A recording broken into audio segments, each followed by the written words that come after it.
Hey guys, welcome back to my channel. Today I am going to share with you this Punjabi makeup look. This makeup look you can create in any Punjabi season or any Punjabi festive season or any other occasion also. So without wasting any more time, let's get started. But before starting the video, please take a moment to subscribe my channel if you are new here, and if you like the whole video, please give a thumbs up. तो first मैं ले रही हूँ यहाँ पे good vibes का toner और इसको मैं ऑल ओवर फेस पे स्प्रे कर दूंगी जब तक कि एब्जॉर्ब ना हो जाए। और इसके बाद से मैं यूज़ कर रही हूँ यहाँ प्लम का फेशियल ऑयल और इसको मैंने 3 ड्रॉप से ली है जो कि मेरी स्किन के लिए बहुत सफिशिएंट है। फिर मैंने लिया है डर्मडॉग का क्रीम। ये एक कोलेजन क्रीम है जो कि आपके स्किन को टाइट करता है, उसको फर्म करता है और बहुत सूदिंग इफेक्ट देता है। उसको मैं अच्छी तरह से मसाज कर लूँगी। After that I am applying this Nivea का लिप बाम लिप्स को मॉइस्चराइज करने के लिए। बेला वॉस्टे का प्राइमर लिया है, इसको मैंने सिर्फ आईलिड पे अप्लाई किया है। और यहाँ पे मैंने कंसीलर लिया है एक लाइट और आई का एक बेस बनाने के लिए, जिससे क्या होगा जो भी पिगमेंट सप्लाई होगा वो काफ़ी उभर के आएगा। और इसको मैं अपने फिंगर के हेल्प से ही ब्लेंड कर ले रही हूँ अच्छी तरह से। और इसके बाद से मैं एक कॉम्पैक्ट लगा के इसको सेट कर लूँगी। Now I am taking this pink colour और इसे मैं as a transition colour use कर रही हूँ और आउटर वी पे ले जाऊँगी। अब मैं इस ऑरेंज कलर को मैंने लिया है, ये रस्ट ऑरेंज है और इसको मैं क्रीज पे अप्लाई कर रही हूँ और एक क्लीन ब्यूटी ब्लेंडर के हेल्प से मर्ज कर लूँगी। यहाँ पे मैंने ये ब्लैक और ब्राउन कलर पिक किया है और इसको मैं अपने आउटर वी पे प्लेस कर रही हूँ बस। और यहीं से मुझे इसको ब्लेंड भी कर देना है। इससे क्या होती है, आपकी आंखें बड़ी दिखती है। अब मैंने एक वाइट शिमरी कलर लिया है और इसको मैंने आई बॉल पे प्लेस किया है। अगर आपके पास हो तो आप इसको अप्लाई कर लें। फिर मैंने यहाँ पे विंग बनाया है और ऊपर और नीचे काजल भी इसी से किया है वाटर लाइन पे। यहाँ मैंने ब्लैक आई शेडो लेके और आई को स्मच कर लिया है ताकि एक स्मच आई लुक मिले। और यहाँ पे मैं वेट वाइप से जितने भी फॉल आउट है उसको क्लीन कर ले रही हूँ।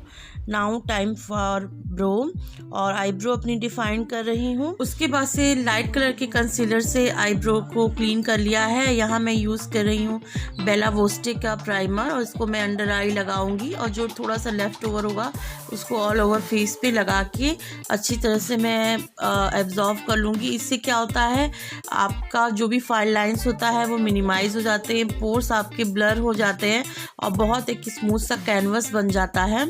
इसके बाद से मैंने लिया है यहाँ पे मिलानी का फाउंडेशन, जिसमें मैंने 1 पंप लिया है और उसमें मैंने मॉइस्चराइज़र भी ऐड किया है। और ये देखिए इसका 1 पंप ही सफिशिएंट है, पूरे ऑल ओवर फेस पे मेरी स्प्रेड हो गया।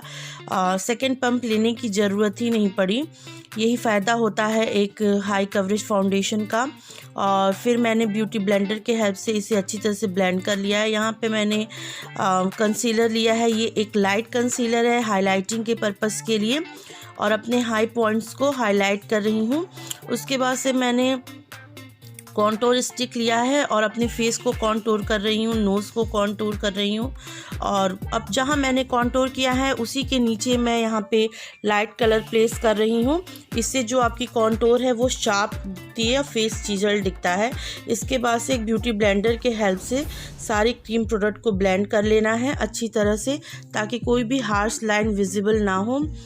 नोज़, जहाँ पे मैंने नोज़ की कॉन्टोरिंग की है उसे मैं फिंगर से ब्लेंड करूँगी क्योंकि बहुत अच्छी तरह से फिंगर से ब्लेंड हो जाता है और आपका पूरा फेस बिल्कुल फ्लॉलेस दिखता है। इस तरह से अगर आप बेस करेंगे तो बेस अगर फ्लॉलेस दिखे तो पूरा मेकअप बहुत नेचुरल लगता है। इसके बाद से मैं यहाँ पे शुगर की पैलेट ली हूँ, उसमें से मैंने हाइलाइटिंग पाउडर पिक किया है, उसको मैं अपने ब्रा बोन को पे लगा रही हूँ, ब्रा बोन को डिफाइन कर रही हूँ। यहाँ मैंने लूज़ पाउडर लिया है और जहाँ जहाँ मैंने लाइट कंसीलर लगाया था मैं इसे वहाँ पे लगा के बेकिंग कर रही हूँ। तो इसके बाद से मैं इसको डस्ट ऑफ कर दूंगी। फिर यहाँ मैंने शुगर का पैलेट लिया है, सेम पैलेट, और इसमें से मैंने कॉन्टोर कलर पिक किया है। जहाँ पे मैंने क्रीम कॉन्टोरिंग की थी उसको सेट करने के लिए अब मैं ये ब्लश कलर पिक कर रही हूँ और इसे भी मैं जहाँ पे मैंने कॉन्टोर किया था उसी के ऊपर लगाऊंगी थोड़ा सा और दोनों जो कलर है उसको अच्छी तरह से मर्ज कर दूंगी एक दूसरे के साथ ताकि कोई हार्श लाइन विजिबल ना हो। हार्श लाइन कहने से मतलब मेरा ये होता है, ये बिल्कुल ना लगे कि आपने कुछ लगाया है। तो क्लीन ब्रश से आप इसको ब्लेंड कर लीजिए और जो भी एक्स्ट्रा पाउडर लगाया था मैंने उसको हटा लिया। यहाँ मेकअप रेवोल्यूशन का लिक्विड हाइलाइटर लिया है मैंने और अपने हाई पॉइंट्स पे लगा रही हूँ। इस लिक्विड हाइलाइटर को ब्लेंड करने के लिए मुझे किसी ब्रश की ज़रूरत नहीं है, क्योंकि ये फिंगर के हेल्प से बहुत ही ब्यूटीफुली ब्लेंड होता है और बिल्कुल नेचुरल फिनिश देता है। और ये जो लिक्विड हाइलाइटर है इसमें बिल्कुल चंकी पार्टिकल्स नहीं है, तो ये आपका बिल्कुल अप्लाई करने पे लगता है कि आपकी स्किन की ग्लो है। यहाँ मैंने वेट एंड वाइल्ड का हाइलाइटर लिया है और इसे भी मैं अपने हाई पॉइंट्स पे अप्लाई कर रही हूँ। तो जहाँ मैंने लिक्विड हाइलाइटर लगाया है उसी के ऊपर मैं इसको अप्लाई कर रही हूँ, जिससे ये लिक्विड हाइलाइटर सेट हो जाए और क्रीज ना करे। इसीलिए हम कोई भी लिक्विड या क्रीम प्रोडक्ट जब भी लगाते हैं तो उसके ऊपर हम पाउडर प्रोडक्ट लगा देते हैं। यहाँ पे मैंने अपने आईलैशेस को कर्ल करने के बाद न्यूड कलर का लिप पेंसिल लिया है, अपने लिप्स को आउटलाइन कर रही हूँ लिप्स को शेप देने के लिए। फिर मैं अप्लाई करी हूँ यहाँ मिलानी का लिक्विड लिपस्टिक। तो इसे अप्लाई करने का तरीका ये होता है कि फर्स्ट आप जो भी प्रोडक्ट है उसको बीच में प्लेस करिए, फिर आप अपने आउटर पे ले जाइए। इससे क्या होता है, जो भी लिक्विड प्रोडक्ट है वो आपके आउटर पे नहीं लगेगा ज़्यादा और इससे आपकी लिपस्टिक बहुत अच्छी दिखती है। तो यही तरीका होता है लिक्विड लिपस्टिक को लगाने के का। और एक बिंदी लगा लिया है यहाँ पे मैंने। Now this is my final look. Hope you like today's video. If yes, don't forget to subscribe my channel and share my video with your friends and family. Till then, thank you for watching. Bye bye.